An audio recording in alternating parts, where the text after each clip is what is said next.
thank you very much. I'm here this morning with James Lee. It is May 12th, and this week there were an average of 24 cases of COVID reported, which is a 57% decrease over the past 2 weeks. Both James and I are comfortable not wearing a mask. I'm Debbie Rubenstein, and would you like to introduce yourself? My name is James Bradley Lee III. I was born and raised in Charlotte, North Carolina. I'm a black male, about 5'9", 175 pounds, mid frame, not tall, not lanky, but I got a beard, salt and pepper beard. I'm growing my hair out to back in the 70s and 80s Bush style. Brown eyes, dark brown complexion. Well, thank you. That's great. Yeah. James, can you tell me a little bit about where home is for you now? Home now is I live with my daughter in shared housing in an apartment off of Arrowwood Road in Charlotte, North Carolina. It's the south of Charlotte, south side of Charlotte. I'm sorry. And has that been your home for a while? It's been I've been there going on 4 years.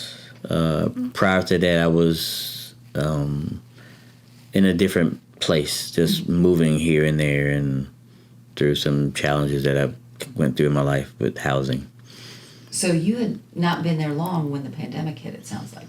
Yeah, it was almost like, we hadn't been there very long when it hit, just prior to, and we were already building up for it because I work with a nonprofit organization where we were doing some awareness of COVID awareness and getting information to the community. So I was already engaged in the conversation already when I moved in with my daughter. That's interesting. So you already knew about COVID. Had COVID already landed here? Has it, or was this? I know that, I believe that, it was already beginning to be talked about, but it was still in the early stages, pretty much, I think.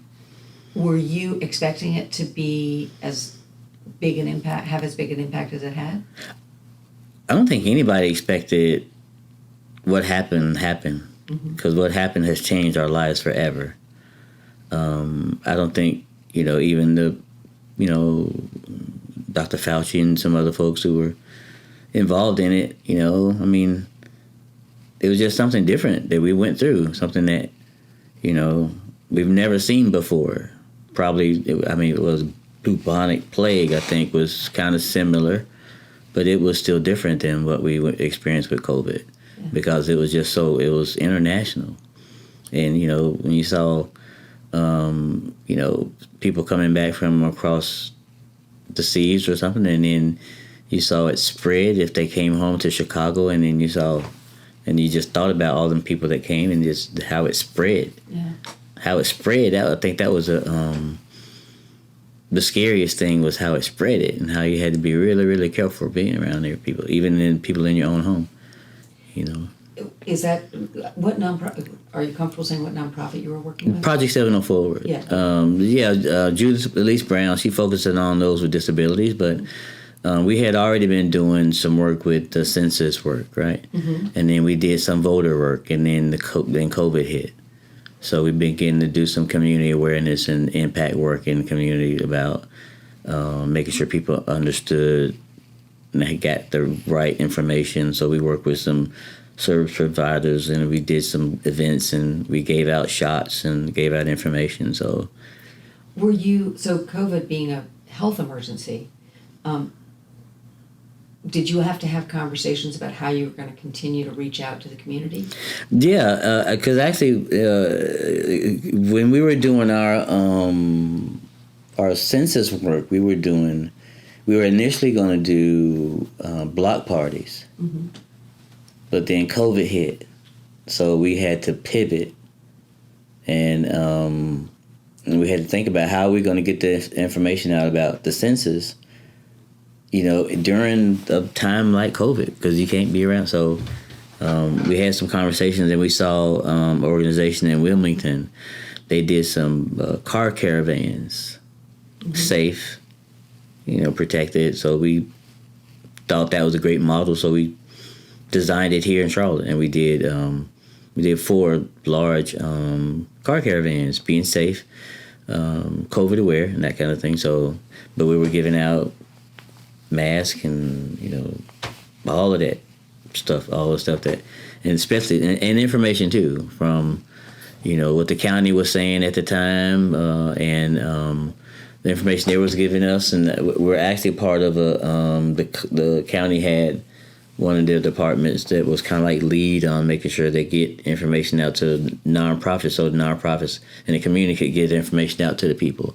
So we were a part of those conversations where the county was giving us their latest data on the COVID. So as we were doing our events, we had to monitor how we operated in the community, because we didn't want to create a problem by having the 50 or so people come in the place and not.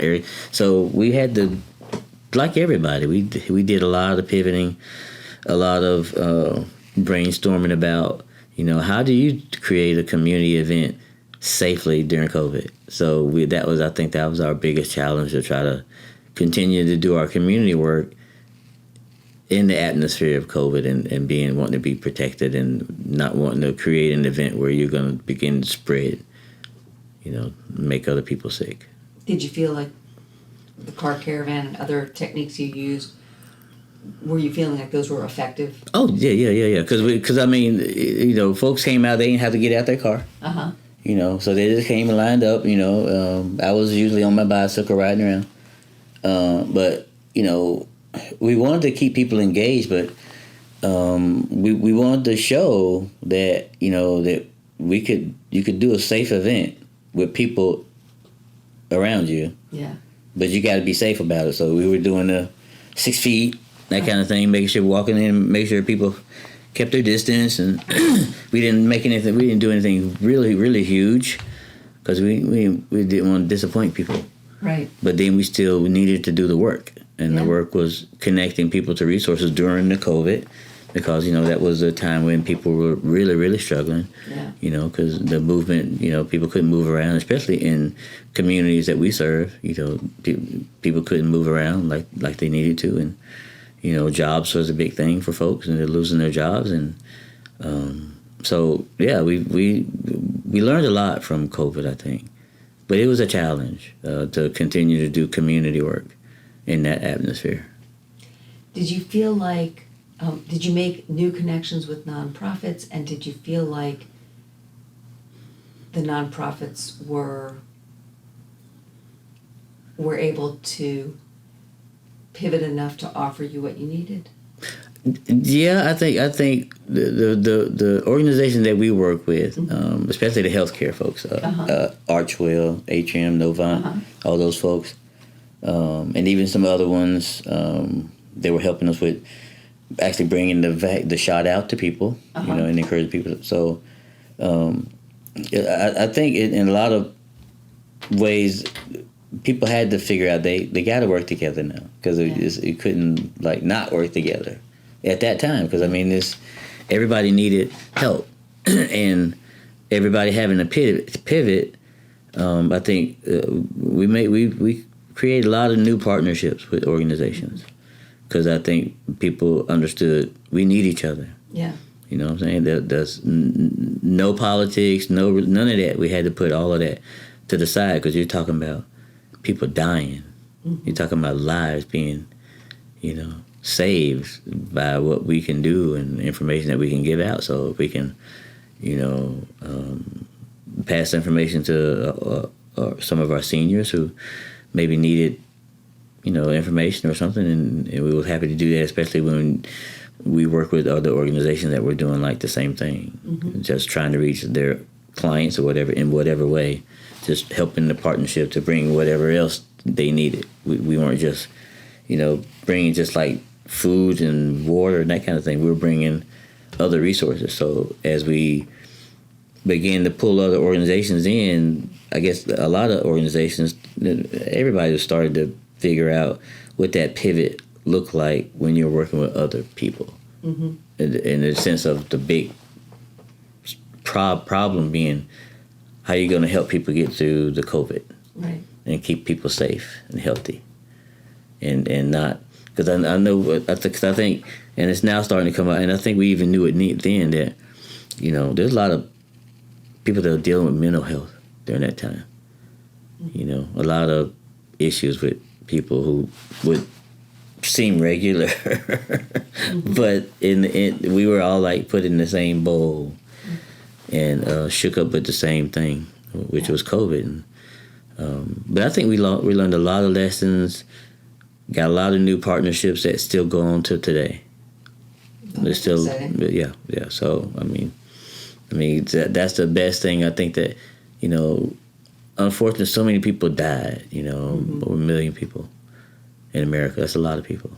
It's a lot of people. It's 1/6. I think 1/6 of all the people who died. It's a lot of people. Yeah. But then when you look at some of the businesses that were started, some of the new thinking that we're doing, large organizations had to pivot and change their method of delivering services to their people, which some of them couldn't go back to that now. Some businesses and banks, people are still hybrid working, not wanting to go back to work for whatever reason. Right. But it has really changed our world to where we will never ever go back to pre-COVID. What are some of the changes that you saw that you're most excited about, that you think will make the biggest difference? People working together. I think that's the biggest thing that we saw, that because Charlotte and communities, they work in silos, and we keep hearing that it's like a broken record.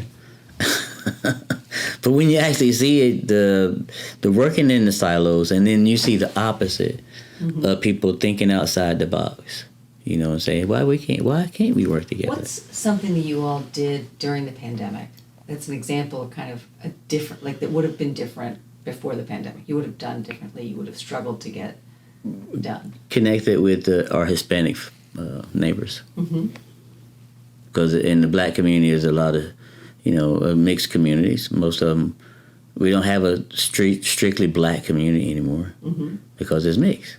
So I think it wasn't a lot of effort to want to bridge that gap between the Black community and the Hispanic community in the same community. It wasn't a lot, but prior COVID. But because they were all in the same communities, like, hey, if we bring out for English-speaking people, we need to bring out for non-English-speaking people, right? If we wanted to be a community. Because we were trying to help community. Right. So we couldn't just come out and just do stuff for Black people. Right. That wouldn't have been right. So we learned that I don't know that that there was that much of a focus on that kind of partnership before. That's really interesting. Yeah, because the world became small. And now you continue to do things. Yep. And I and Judy, but myself personally, I make an effort now to make sure I begin to lose some of my biases. I'm 62 years old. It's time to lose some things that we hold on to, and I shouldn't look down on somebody who wants a better life just because they come from another country and they come here and they get a little bit more than I get.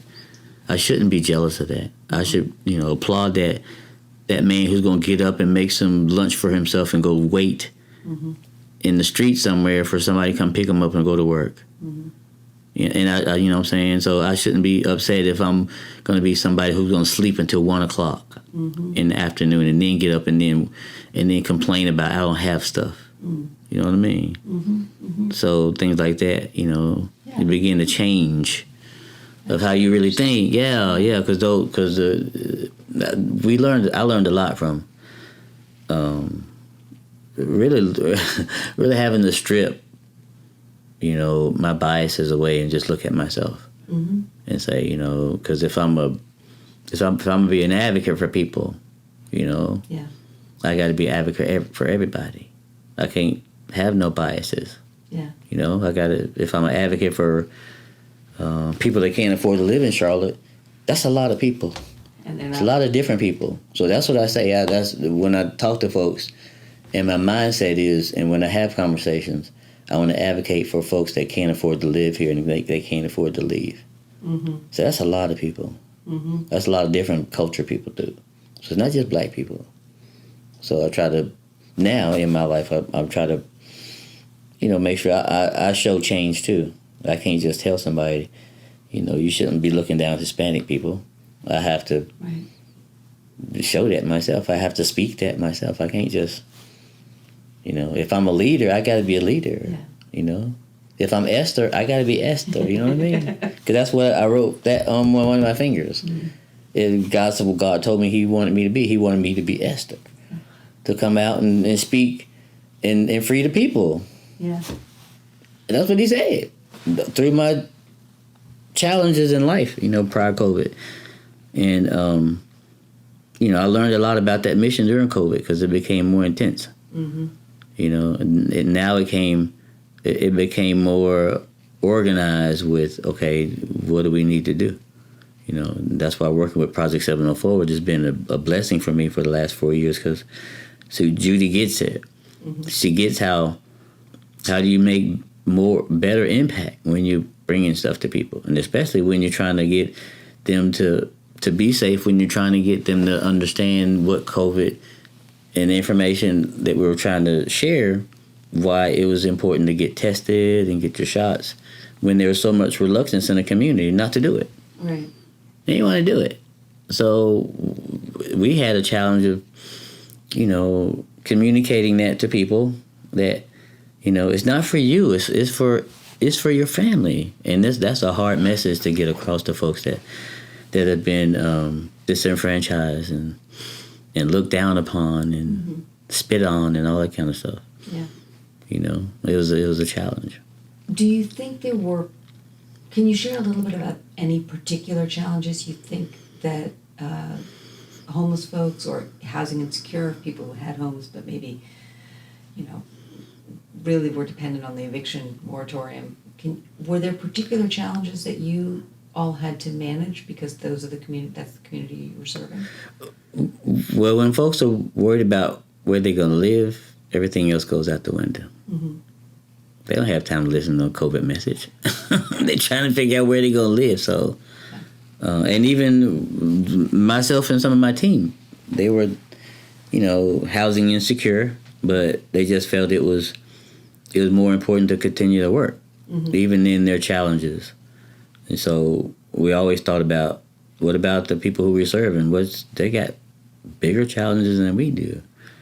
So it was hard because, sometimes you would, you would meet people and want to meet them again, have a follow-up conversation with them. But, we had a few people walk up to us when we had events. And I don't think we did anything specifically for the homeless community other than when we were doing voter registration and stuff. But for COVID, we didn't specifically target any, although the people that we did serve, some of them were dealing with mm-hmm. housing insecurity and I imagine homelessness too. But it's a challenge trying to talk to folks about things when more important things are on their minds. So that's a lot of different stressors you were managing.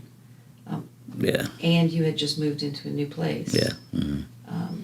Can you talk a little bit about what it was like when you went home, and a little bit about how you adapted to a new house in the midst of? Well, how we came together, Shanella Lee, and that's who I live with. She was one of my team members at one time. Mm-hmm. We worked together for about a year, so I got to know her through that time. She came out to some events that we did, and volunteered, and she found out she had 5 girls. I got 5 sisters in my family and a brother, so we had that going for us. Our last name was Lee, so that we had that going for us, which was my daughter is the same age as she is, so I had that going for her. She lost her father tragically. He died, and so at that time she was, because she aged out of foster care. So she was having some father things. And then, in my addiction and homelessness, I was having some daughter things. You know what I'm saying? So we kind of like synergized. As we were doing our stuff in the community. And then I was leaving the program that was housing me as a veteran, and I needed to go somewhere. I could have went live with my sister after that because I still couldn't afford to live on my own. So I knew I had to live with somebody for some period of time, and so she invited me to, hey, you can come live with me. I thought she was joking at first, but I mean she was serious, and we talked and thought about it and did it, and it ended up. How did you get from the invitation? I mean, I'm hearing in your voice that the invitation, you might have greeted at first as like oh yeah, whatever. How did you get from there to seriously talking about it? I think it was just our relationship. Yeah. I think it was just her seeing me and me seeing her, and us seeing because she was still struggling, and at that time, she was having to do some moving herself from where she was living before because of her ex and that living situation that she had, and she actually wasn't paying rent in lieu of the ex paying child support. So something happened, and he's not paying child support, and she's living in his father's apartment. So just things got messy, and she had to leave. So she had nowhere to go. So it's like, as an advocate, I worked, and some other folks, we worked to get her someplace to go, and ended up she was like, hey, and you need a place too. I need a place too, and it all worked out where she don't have to pay babysitter, and when she wants to go out at night or something to get away from some stuff, mommy stuff, she gets some time for herself, and I get a place to stay and pay bills, and Were either of you ever nervous about, since you were out in the community, being careful, but you were out, you weren't, staying at home. Were you all ever worried about COVID coming into the house? I cut a lot of my activities out. Yeah. I was really careful. I cut down a lot of stuff, because I knew I was coming home, because they got ones that's got asthma, autism, G-tube, so I didn't want to bring, and thank God I didn't. Yeah. The whole time. I mean, I hadn't got COVID. No, the whole time I'm like. Let's find some wood, right? So I was, and then she wasn't doing a lot of movement, and of course the kids weren't doing a lot of movement, but I did everything to try to keep the family safe, but still, do the work. Yeah. It was still difficult. It was a difficult balancing act. It sounds very challenging. It was a very, very difficult balancing act. Yeah.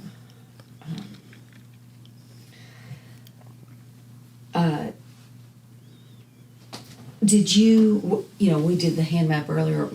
Are there things that you would consider positive to come out of COVID? We talked about a few. We talked about the advantage of some of the organizational fixes, but I just didn't know if there's more that you wanted to talk about how it shifted. Some things that came out, a lot of new thought came out of COVID.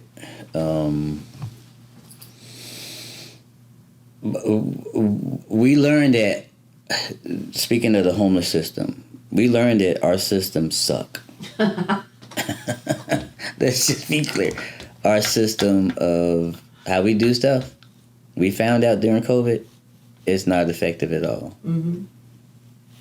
At all. But it's taking new thought processes from folks like myself and others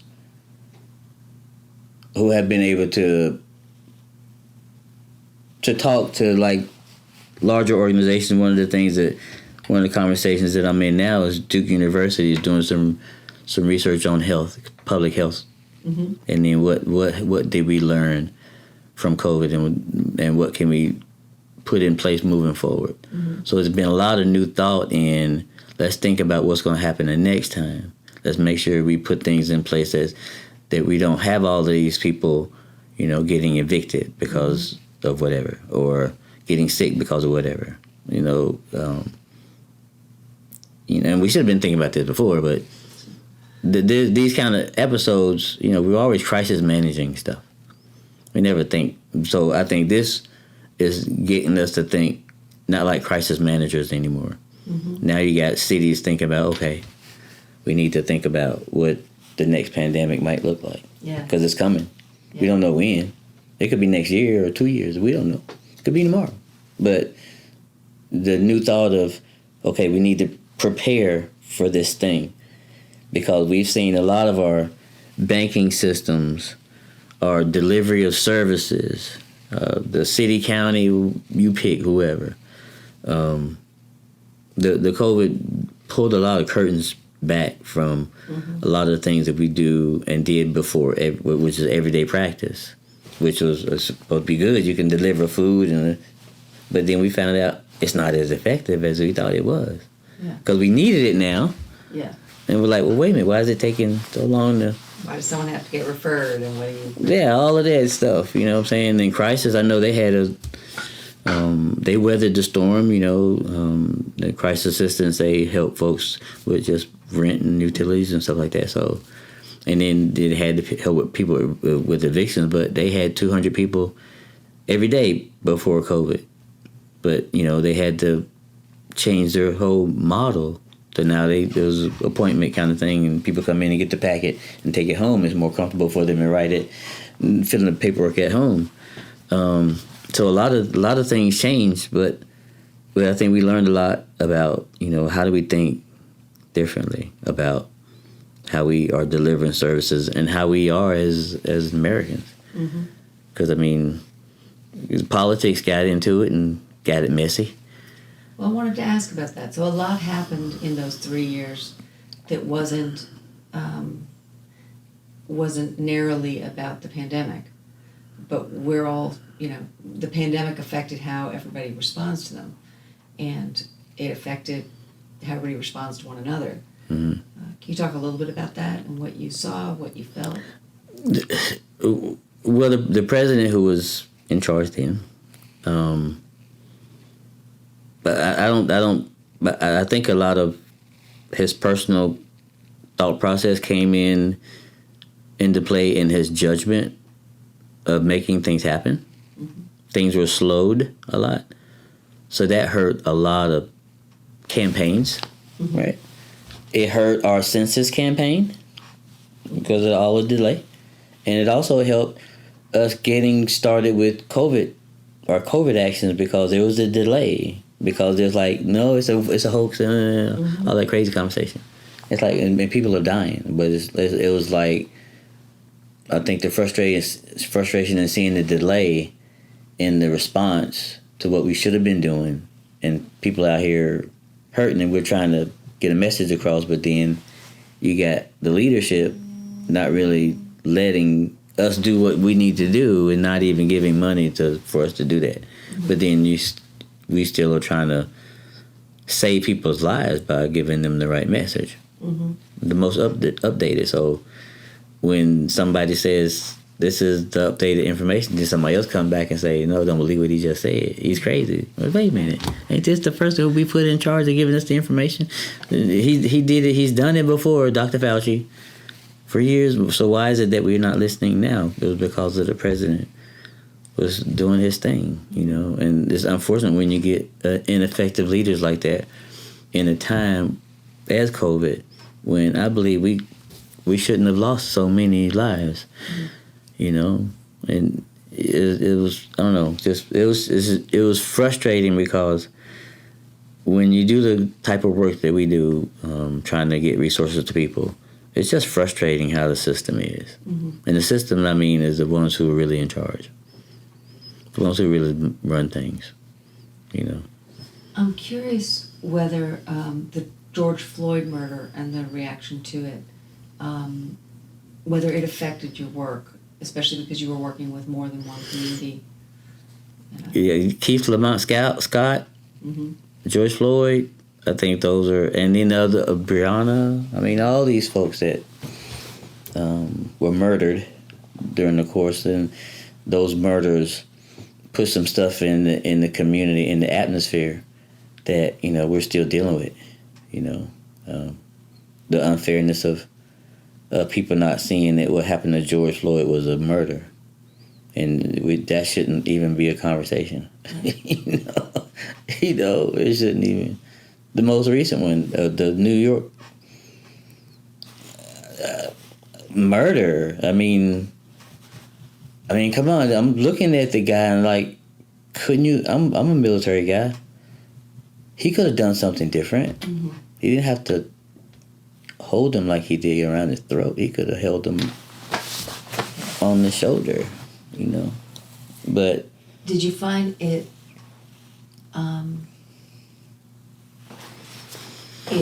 Was it a uniting factor? Did it energize the community? Did it alienate? Or bring it's sad that death has to galvanate a community over anything. Yeah. Yeah. You would think that we got that kind of before somebody has to die before we say, okay, well, we need to do something about this. We need to come together better. But that's America.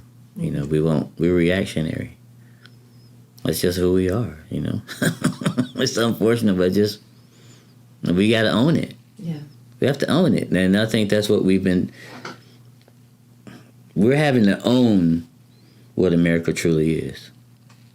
America is not the greatest nation in the world. I don't think it's ever been the greatest nation in the world.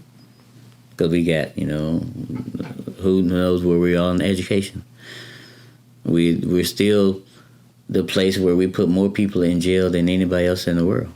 Spend more money on it, too, than any other place in the world. More than some people's budgets are in their whole countries. We put people in jail, and then, when COVID hit, I think a lot of conversations started to happen. Not only how do we deliver services better, but how do we deliver those services, right? Mm-hmm. Where people are trusted. Because we were trusted messengers coming out giving information to people. And even as trusted messengers, they still didn't believe us. So imagine somebody else trying to come out and tell them the same thing. Yeah. So we have to deal with even our messaging as advocates. That we can't look down on the people that we serve either, right? Because, that'd be wrong for us to do. We have to still stay level, set on the mission and who we serve. And sometimes in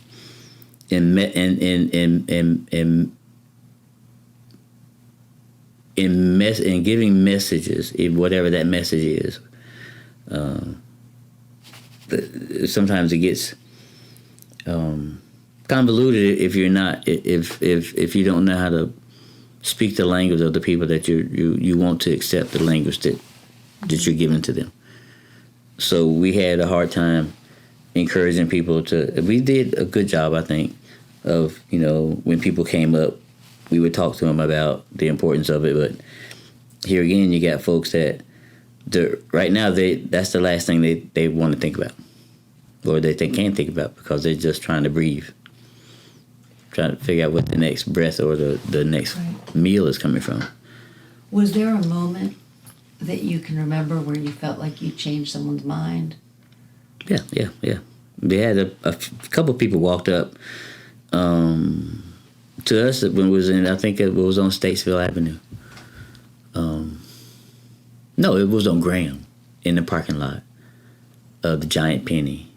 And just chilling. We was out there just, we sent some teams out in the community giving out flyers, and we had some people right there in the where the vehicle was, and some folks were coming up. This one person came up to one of my colleagues and was curious and like, "What y'all doing? What y'all doing out here?"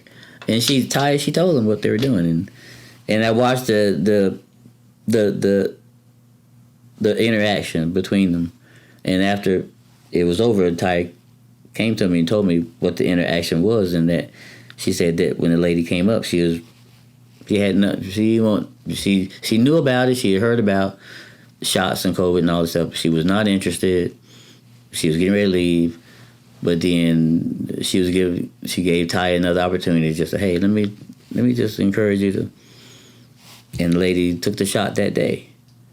And although that might have just been one person, I multiplied it by hundreds of people that I maybe didn't see, right, but maybe we helped to change their minds. Maybe not that day, mm-hmm, but maybe later on, as they thought about, well, wait a minute, let me read this again, and then they had some other folks, because sometimes, you get disappointed when you're doing things and people don't readily accept it, but you gotta look at it like, okay, one person plant the seed of, mm-hmm, the awareness, and then another conversation, it probably waters it, mm-hmm, till it gets to the point where the person say, you know something, I'm gonna go get my shot, and then bring somebody with them.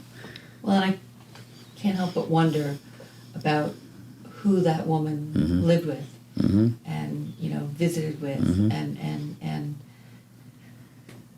what she then had to say, mm-hmm, and how that mm-hmm sprinkles out. And you without even meaning to do it, now you got another supporter for telling the story of how important it is for folks to get the shot. Mm-hmm, mm-hmm. And like you say, she probably grandma, granddaddy, you never know who. Mm-hmm. She was able to take that just because of that 5-minute conversation that Taya took with her, and she stopped what she was doing and she talked to this woman. Mm-hmm. And that's one thing that I think we're losing, that we're too busy to stop and talk to people. Yeah, can you talk a little bit about that, actually? Because I think that's a really interesting and important observation, that there was something about the stillness of the time that had an impact. Yeah, because think about it. People's lives were turned upside down. Mm-hmm. Everybody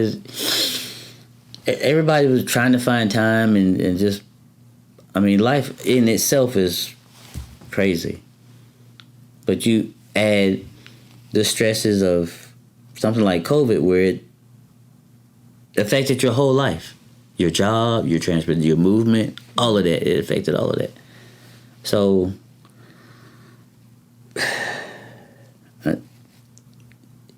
when I think about it, I don't know. I'm trying to say the right thing without being critical. Take your time. Yeah. I don't know. Just. Yeah. That's. I don't want to be overly critical. That's fine. We don't have to. Yeah, I don't want to be overly. We can just leave the observation there, which I think was a really valuable thing. Yeah. Yeah. That's fine. Yeah. Do you want to talk at all about some of the things that you turn to support your own mental health, your own, I don't know if you would call it your spiritual health, or your own self in that time?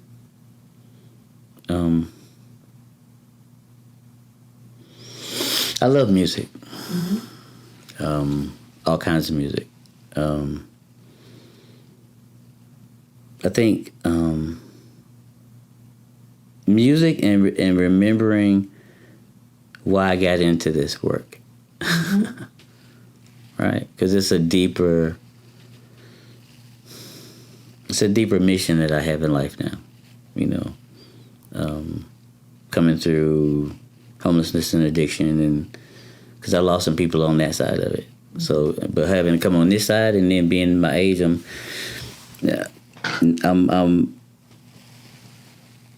much more responsible for making sure that I'm healthy, that I'm good. So I listen to music a lot. Mm-hmm. I sit on my deck, the balcony, look up at the sky a lot, and talk to my mom a lot. Mm-hmm. And wish that I'm making her proud of what I'm doing now. So that's my whole focus, is to make her happy. So, was the urgency of the pandemic time, was that clarifying for you around your mission? Yeah, because time is fleeting. Then people were dying. They were getting it and they were dying. It's like, and you're seeing it on TV and you're like, wow. And then people were dying by themselves, you know. This husband had to die by himself because his wife, I think he and his wife had it. And they died separately. So the urgency to want to say, now is the time for us to do this. We can't wait any longer. You know, we can't wait any longer. I know I don't have that much time left. So that urgency was in me to do what I do but in the scheme of the larger picture, there's an urgency for us to fix the systems that we saw were exposed during COVID. The urgency because if we don't and we have another pandemic, it's going to be 20 times worse. Us trying to get information out, it's going to be 20 times harder. Because we haven't completely recovered from what we just came out of. And we're still technically in it. But do we say we're done with it? But we're not really done with it. I mean, they're not counting it like they were counting it. They're just counting hospitalizations, which, okay, that number's going to be real small. So you can just show their data and say, hey, look, it's leaving us now. But I bet you it's people still catching it because I had a friend that went to Texas and she got COVID in the last month. So people are still getting COVID. It's not completely over yet. So, and then, too, realizing that it's going to be like taking a flu shot. COVID's every year we're going to have this conversation. But they said that, right? They said that before. The specialists and all the people who knew, they say this ain't going nowhere. It's going to be like you getting a flu shot every year. You're going to have to boost it up, whatever that is. You know what I'm saying? And that's what's happening. We having to get boosted. Although now the information ain't as in your face now. The message is more subtle. When you see the commercials, they're more subtle. You know, even the news don't cover it like it used to cover it. But to me, people are still dying. So to me, the urgency is still there. Yeah. For me, it ain't going nowhere because, I mean, I might not be affected by it, but I got some friends who are still being affected by COVID, and I'm still cognizant that I still need to be careful because I still see people on the train with masks, and so I try to stay away from people and do what I can, wash my hands and all that kind of stuff. Are there new routines in your life since the pandemic? I wash my hands more, which I should have been doing anyway. And I'm and I'm just careful. I just try to be careful. You know, not to touch my mouth and my nose. And just you know, when I am in crowds like I was the other day, in the meeting yesterday, actually, around a bunch of people, try not to let anybody get in my face. Try to keep, even sitting beside people, try to keep my distance. Although you can only be so safe in a crowd of 200 people. But I mean, you know, I want to get COVID. I mean, because it'd be terrible. It'd be debilitating. You know, I don't want to. But people are still getting it. So, you know, there still needs to be a conversation that we have. Yeah, still got to be careful. Yeah, still got to be careful. It's true. It's so true. Yeah, it's not over yet, so. Is there anything else that you want to be sure and share so that it's a part of the archive? Something from your hand map or something from your story or your experiences? So do you want to be sure people can hear? I don't know. It's a good question.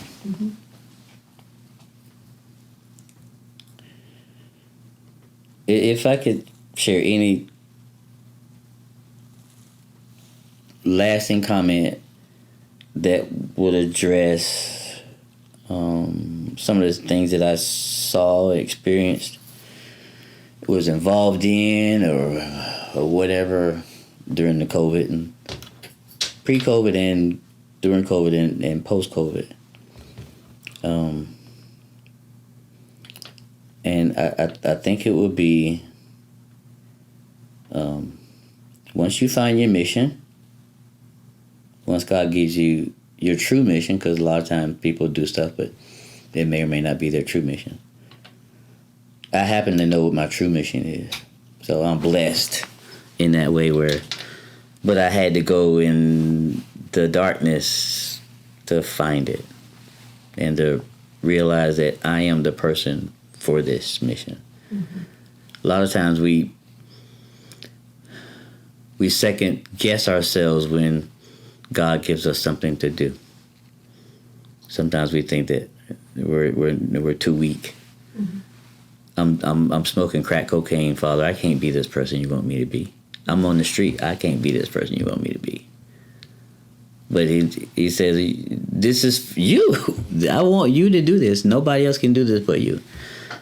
I think a lot of times we've seen people that are struggling with their identity, mm-hmm. just trying to make it through life.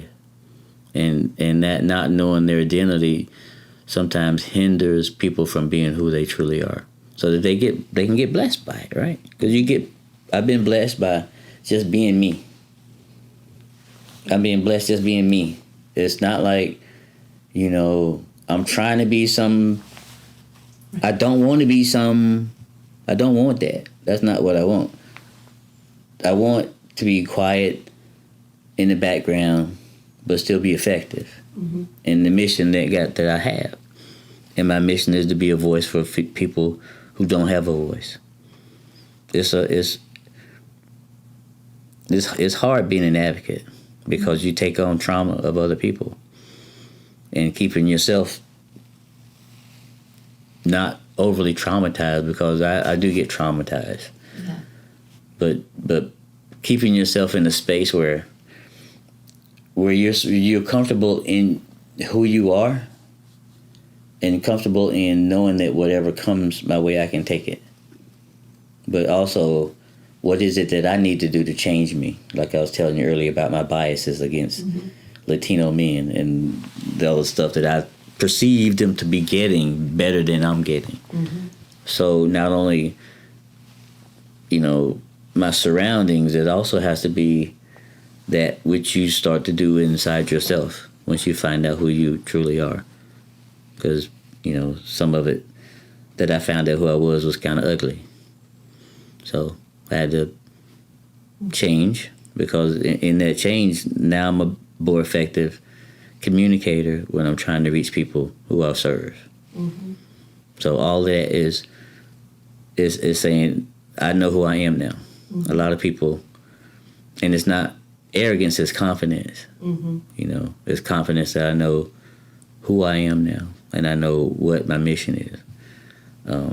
Sometimes unless you can do that, you can't be your complete person that God wants you to be. I mean, because I was, not doing what I was supposed to do, but I was still living. But he was still nudging me over to do something else. So, I think if people, have folks that believe in them, because I didn't believe in myself for a while. Mm-hmm. But once I began to believe, and it's not a selfish thing, to believe in yourself, I don't think. It's just like, drawing this hand, I look at it in ink and there's some writing on it. But, now I'm more cognizant of, wow, that's my hand. Yeah. That's me. That's part of me. And this, we all got something to give, all of us. Mm-hmm. Nobody, I don't think, was put here for no reason. I think we're here for a reason. If you can find your reason and find your mission, find your passion, I think God can do the rest, because he's definitely been leading me along this journey of being an advocate, mm-hmm. Paid, not just, I don't just do, I don't do this anymore for free like I used to, but now I'm getting opportunity to really, to do other work, and the work that we've done with the census and the COVID and the voter registration, all that stuff, it's just been. I've always been that kind of person, but now being able to do those kind of things, I'm so content where I am now, and I would hope that other people would get that be content. Mm-hmm. Mm-hmm. Because I mean, it's a wonderful place to be, to be content. Yeah. Not need anything, not want anything, just being like, I'm okay with, because all the stress goes because I'm not worried about stuff, because as long as I do what I'm supposed to do. How long do you feel you've felt that way? How long do you feel you've achieved that? Or do you feel you've achieved it in moments? I think I've achieved it in moments. That's fair. I think I've achieved it, and we're work in progress. Right. Still a work in progress. But I think I'm on the right path, because I got family and friends that love me and didn't give up on me, and I don't give up on people. And I think we tend to do that in America. Matter of fact, I saw a group of older people come on the train earlier when I was coming downtown, and I'm just thinking how sad it is, because I had a nice conversation with the lady for the 5 or 10 minutes that I talked to her. She's from South Dakota. And I was just thinking how sad it is for us when we get old. We're just put to the side. Yeah. But I'm sitting with this woman. She's got so much knowledge. Mm-hmm. She has so much knowledge. And where she's been, had a couple of people on the train that were 97. Wow. I'm like, wow, what a life. Yeah. What stories that person could tell. That's right. And I'm getting up there, and some of my friends are getting older, and I think now is the time for us to reach back and bring some people. Like I was brought, mentored by older gentlemen when I was a teenager. We have to do the same thing, do some of the things that we did in the past, and to make people's future better. Mm-hmm. I want to ask you, you've mentioned a couple of times the shift for you in your understanding outside of particularly the Hispanic community, outside of your community. And I'm intrigued by that because change is hard for people. Mm-hmm. And I wonder if you'd be comfortable sharing a little bit about sort of a moment where you noticed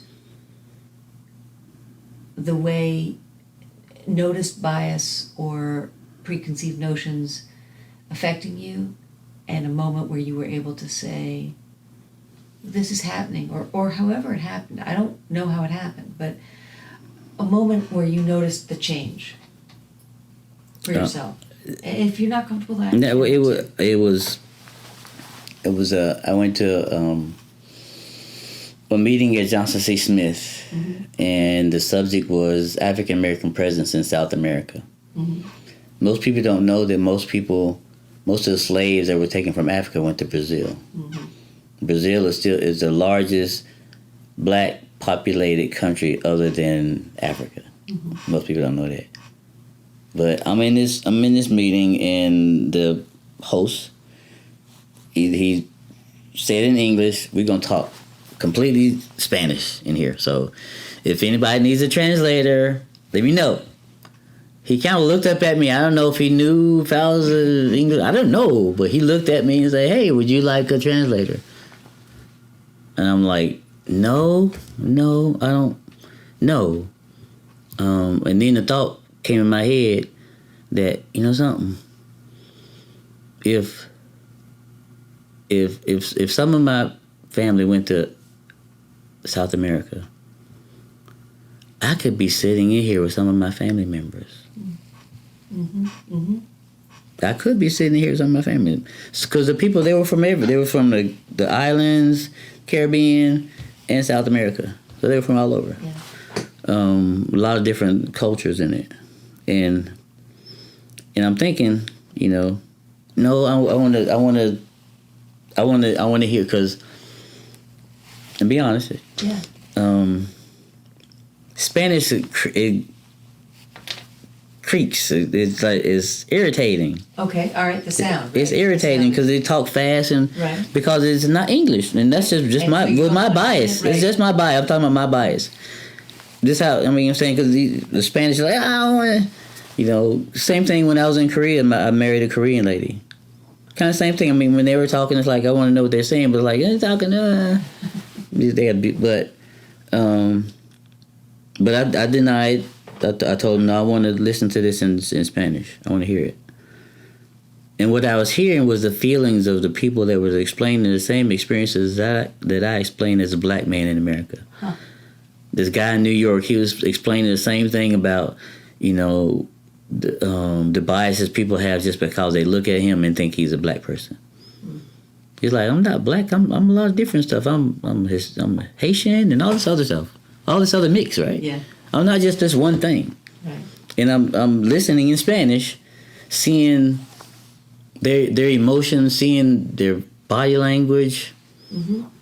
and it's like I'm watching my aunts and uncles and mamas and brothers and sisters down there just talking. Yeah. And I'm catching part of it, and there's some of the stuff I'm asking the young lady beside me what they say, and it's the same conversation that we have in English, my family and I, and people like me. Well, we just happen to be in America, but it was the same things, the same concerns, the same hurts, the same feelings that they had of not being understood because of how they look, you know? Yeah. And what I'm looking at a myriad of colors of people, from looking like a Mexican person to looking like a black person. But they're all spoke Spanish. And I'm thinking, some of these could be my family. That's right. So I need to change my mind about when the next Hispanic person that I meet. That's really And every Hispanic person that I meet from now on, I think about, this could be my family. I don't know. This could be my family. So I need to change my attitude, how I feel about this person waking up and waiting for work, or driving a better truck than I got, or having his wife go and buying all these groceries, or living in a house where you got a lot of people in there because they won't because the system won't let us do it, but they let them do it. Our perception is. So these things I've been working on myself to change. So that's why we have been intentionally trying to pull, you know, all cultures together. When we did the census stuff, we tried to pull culture together because we're all the same. When we did voter stuff, tried to pull culture together because we're all the same. And the same thing with COVID. We're all was affected by COVID. Yeah. So why not come together in a different way now? Because now we have to. That's really interesting. Now we have to. So, but I had to really realize I got biases too. I mean, black people, they can be racist. Thank you so much for being willing to share that. I know, it was a, let's say, bold ask, and I appreciate very much that you trust me enough to share that. Thank you. Yeah. Well, I don't know. I just want to make sure that if there's anything else you want, No, I mean, you have the time. there's nothing else I could think about. I thought this was interesting. Yeah. The Wanna talk about hand. that? Well, Tell me what your reaction was. Well, I mean, I had to think about, you know, because you asked me, this is me. And words are a picture. So, I don't watch a lot of TikTok, but I see things from time to time. And one of the things that I saw on TikTok was a guy talking about that a lion isn't the biggest animal in the jungle, nor is he the fastest, nor is he the strongest. But what is it that makes a lion who he is in the jungle? It's attitude. It's attitude. So I walk around, that's on my thumb. I walk around like a lion now because I'm on a mission, you know, and I want to walk around like that. I want to walk around like a lion walks around. You know, I'm not the most handsome or the smartest, but there are things that I bring in my attitude, and because I'm determined and focused, and I got Esther on my thing, and I got music, because music, I listen to music most of the day, and it's like a soundtrack of my life. Mm-hmm. You know how back in the day you can think about, you hear an older song from the 70s and you know where you are and be like, wow. So I live my life with a soundtrack. So as I'm listening to music, I'm looking at where I am, I'm looking out the window, and I'm thinking about my life as a soundtrack. What's playing right now? What's playing right now? Right now? Yeah. Nothing right now, but what's going to be playing in the few is probably some piano jazz. Yeah. Brian Culberson, somebody like, or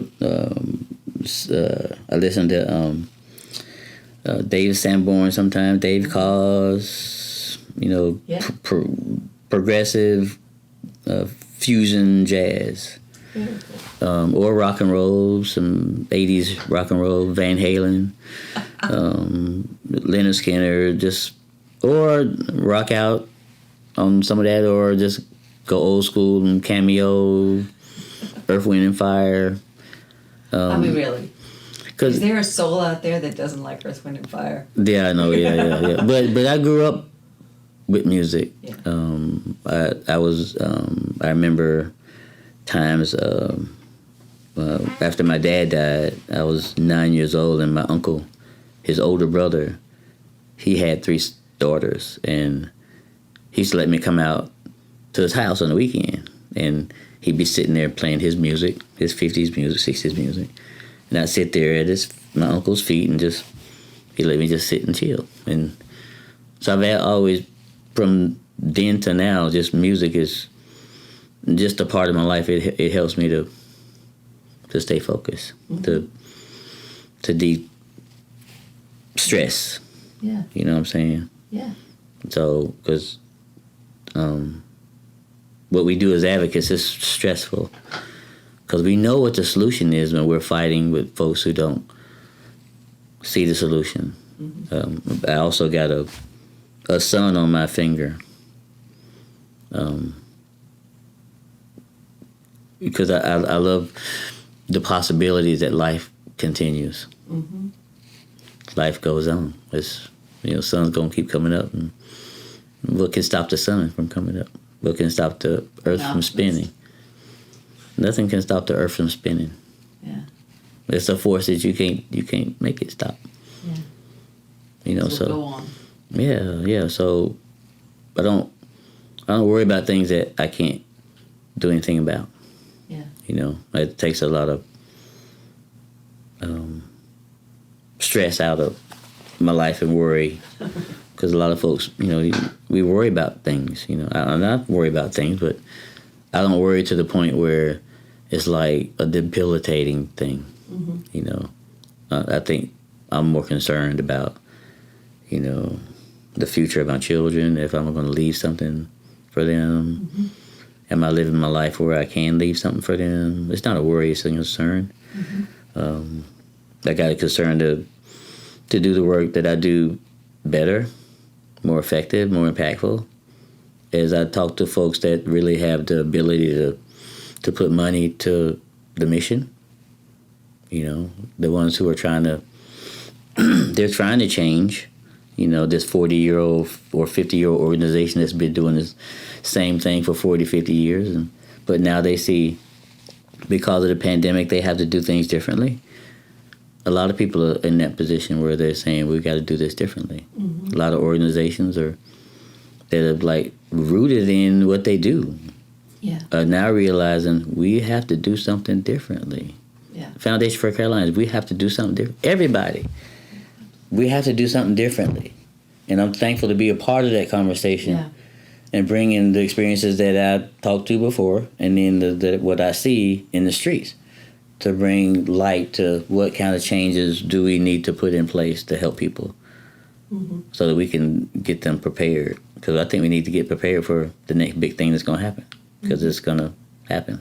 Yeah. So, but I'm determined, and I love music, and Esther is one of the people who I admire because of what she did, and I think about the night before she went before the king, how scared she must have been, right? Yeah. She must have been terrified to go before the king and do what she did. I'm sure she was hesitant. And not only that, after she did it, she had to go back to the women who were in the, wherever they were, all of them. Esther, what did you just do? Probably, oh, you just killed you. No, I didn't just kill myself, I did something. Mm-hmm. So she had also convinced people that it was the right thing to do that she did. Mm-hmm. It wasn't a selfish thing that she did. It was a really courageous thing that she did to try to help free her people. That's why I kind of like feel like I'm Esther, because, you know, she wasn't the only wife, but she was the most loved wife. Mm-hmm. But she wasn't the only one. Right. But she stepped out. She's like, okay, whether I live or die, I'm gonna do this, because I got to do it. And that's how I feel with. That's why I'm determined and walk around like a lion, and got Esther in my spirit and the music.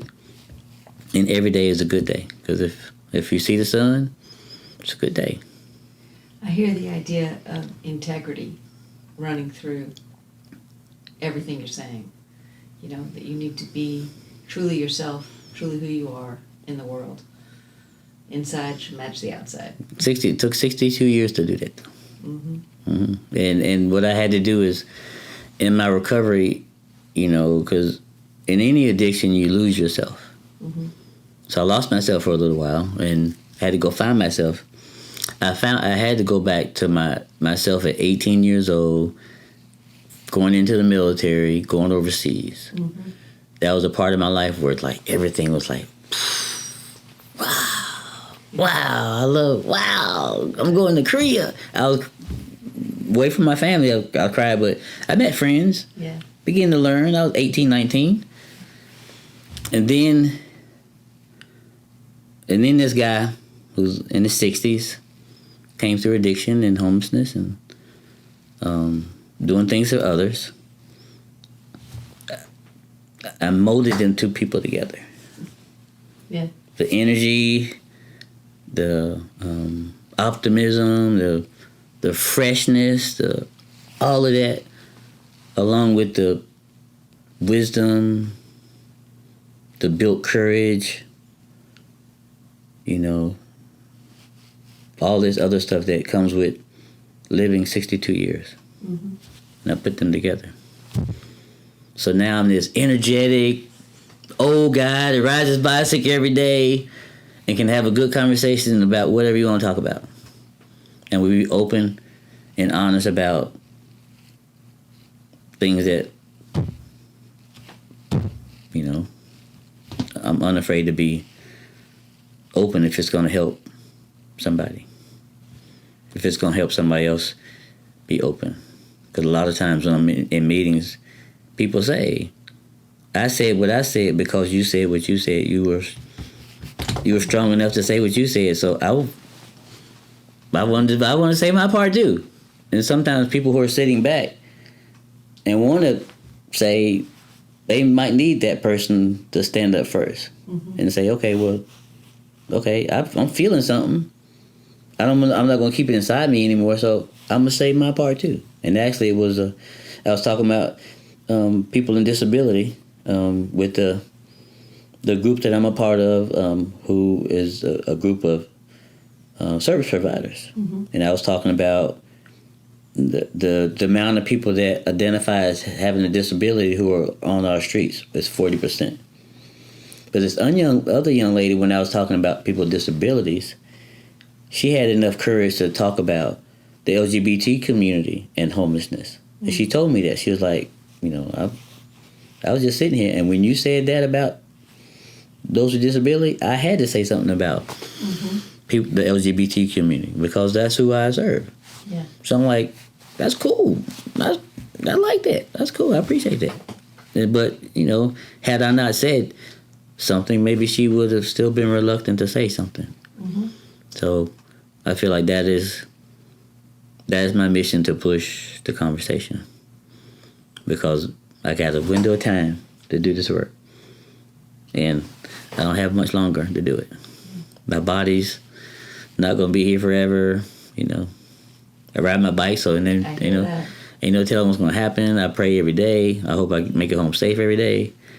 But until, Especially up on Monroe.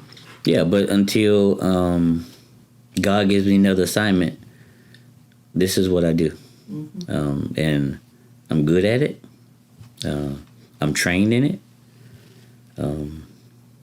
I work, like you said. I've learned how to live my life with integrity. You know, and I don't know. I just want to, and I'm gonna leave you with this. One of my biggest motivations too is there was a preacher, Miles Monroe, in the Caribbean. He's passed. He died in an airplane accident, but he was talking in a conversation, not a sermon, and he was talking about, you know, walking through the graveyard, and that he was saying that, you know, the saddest thing about the graveyard isn't the headstones, although you would think it's the headstones, because those headstones represent somebody, right?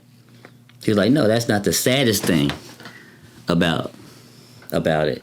The saddest thing about a cemetery is the dash between the two dates that's on the headstones. What did you do in the dash? What is your life in the dash? My dash is already been drawn because I was born and now I'm here. But I don't know how much more I have left on my dash, right? I want the rest of my dash to mean something, right? I want the rest of my dash to mean something. Not that the beginning of my dash doesn't mean something, but I want the end of my dash to mean something. And that's what he was saying, and that struck me. I'm like, wow, that's a deep thought. What did you do in the dash? Yeah. It's like, wow, okay. So, No, that's powerful. Yeah. What did you do? Because if you were going to die tomorrow, what would you do? If you knew you were going to die, what would you do? Would you live life better? Right. Would you treat people better? You know, would you? Yeah. And I had to ask myself that question. So I began to do that. I began to live like, I'm going to die tomorrow, so I got to be my complete self. Yeah. You know, because I may not be, tomorrow's not promised to me. Right. So I got to tell people I love them and show love and do all these things I should be doing anyway. You know, and just being a better person. You know, because I can be a turd sometimes. I think we all get that in us, where we can be difficult. I can be difficult to get along with sometimes, but I try not to. But I'm human. But I try not to.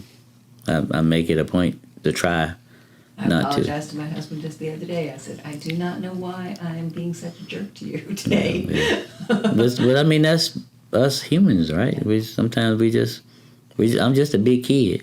Yeah. You know, just an old big kid, but That's right. still just a big kid, you know. Because, you know, I hear that. you know, so, yeah, so. Thank you so much, James. I really can't tell you how powerful this is and how much it means to the project and to me, frankly, that you contributed. So thank you. Thank you for allowing me to continue to do what I do. Just whatever I can do to help. We're all blessed that you continue to do what you do. Yeah, it's